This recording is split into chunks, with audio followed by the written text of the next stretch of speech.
Hai semuanya, di video kali ini aku tuh mau buat pancake yang hasilnya mulus banget teman-teman, ala-ala di hotel gitu.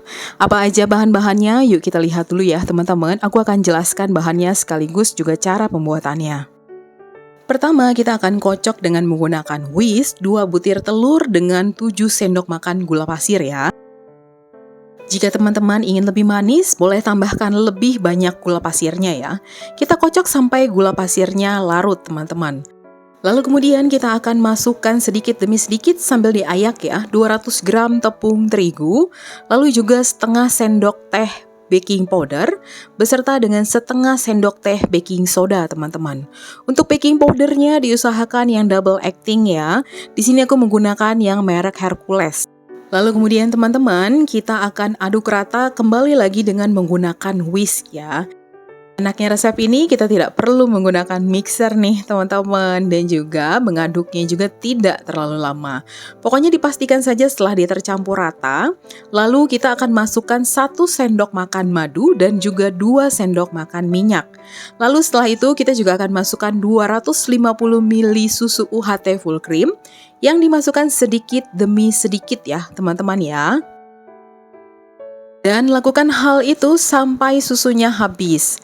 Nah, kita akan lihat di sini teman-teman, kalau memang mengaduknya itu juga tidak perlu pakai tenaga banget nih teman-teman.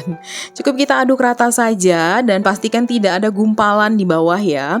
Nah, kalau teman-teman takut nanti ada gumpalan ya, memang tidak tercampur rata ya terigunya dengan bahan-bahan lain, itu kita bisa saring teman-teman sebelum kita akan masak untuk pancake-nya.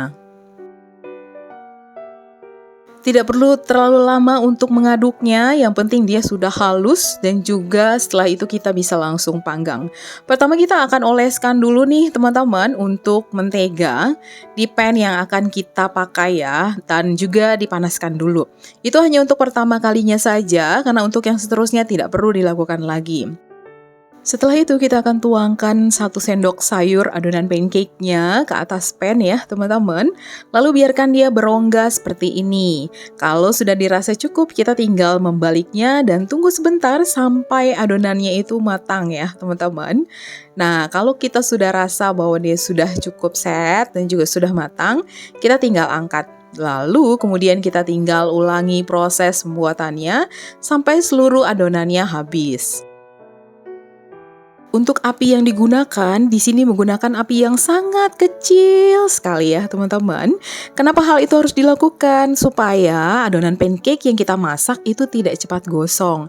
Dan warnanya juga bisa cantik dan mulus nih seperti yang tadi teman-teman lihat ini. Nah teman-teman, di sini aku menggunakan pan anti lengket ya. Keuntungannya memang adalah ketika kita menggunakan pan anti lengket itu tentu saja mempermudah ketika kita masak, tidak ada yang lengket-lengket nih teman-teman. Untuk produknya sendiri di sini aku menggunakan produk Bolde yang teman-teman bisa lihat link pembeliannya di description box ya. Dan teman-teman, ini semua adonan pancake-nya sudah jadi dan bisa dilihat kalau memang semuanya mulus nih teman-teman. Asli ini happy banget karena jujur aja emang baru pertama kali ini juga aku buat pancake yang benar-benar mulus dan juga kinclong seperti ini. Warnanya merata karena kadang-kadang dia tidak merata ya teman-teman. Nah, untuk toppingnya di sini aku hanya menggunakan madu yang nanti akan aku hiasi dengan cherry. Untuk topping bisa disesuaikan saja dengan selera ataupun juga dengan stok yang ada di rumah ya teman-teman. Tidak harus sama seperti aku. Kalau misalkan di rumah cuma punya selai coklat ya bisa pakai selai coklat. Ataupun ketika hanya punya gula halus ya udah pakai gula halus saja nggak apa-apa. Pokoknya sesuai dengan selera masing-masing. Demikian teman-teman, semoga cukup berguna. Sampai ketemu lagi di video aku yang berikutnya. Thank you for watching. See you on my next video. God bless you all and bye-bye.